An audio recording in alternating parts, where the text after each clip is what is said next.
এবং আজকে বাংলাদেশের মানুষকে এই দিনটা দেখার সুযোগ করে দেওয়ার জন্য এবং অসাধারণ খেলা উপহার দেওয়ার জন্য বাংলাদেশ ফুটবল দলকে যুব ক্রীড়া মন্ত্রণালয়ের পক্ষ থেকে 2 কোটি টাকার আমরা পুরস্কার ঘোষণা করেছি।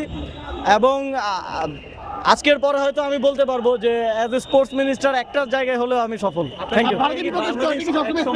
বিশ্বকাপ খেলবে আপনার কি মনে হয়? অবশ্যই আমি স্বপ্ন দেখি যে বাংলাদেশ, এবার তো এফসিতে আমাদের হলো না, তবে এবার আনলাকিলি হয়নি, আমাদের যথেষ্ট সম্ভাবনা ছিল এফসি কোয়ালিফাই করার।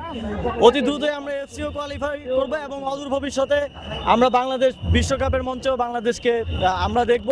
এখন যেহেতু সুযোগ বেশি, এখন 48টা দল খেলবে সেগমেন্ট ওয়াইজ সিলেকশন হয়, ইনশাল্লাহ আমরা অদূর ভবিষ্যতে বাংলাদেশকে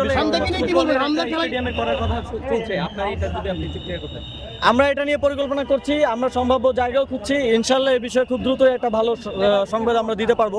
আমাদের খেলা যেভাবে উন্নত হচ্ছে, আমরা বিশ্বাস করি যে আমাদের আরো বেশি ধারণ ক্ষমতা সম্পন্ন, আরো ভালো আন্তর্জাতিক মানসম্পন্ন ফুটবল স্টেডিয়াম প্রয়োজন। হামজাকে নিয়ে কি বলবেন? হামজার খেলা আসলে কেমন লেগেছে? আজকে খেলা যদি বলি, আজকে the whole team was playing. আমাদের লাস্ট কিছু ম্যাচে মনে হচ্ছিল যে হামজাই হয়তো খেলছে, বিশ্লেষকরাও কথা বলছিল, বাট আজকে পুরো টিমের মধ্যে আমরা হামজাকে দেখতে পেয়েছি এবং পুরো টিম স্পিরিট ছিল বলে আজকে আমরা জিততে পেরেছি এবং পুরোটা খেলাই বাংলাদেশ খুব ভালো খেলেছে, সবাই ভালো করেছে। Thank you.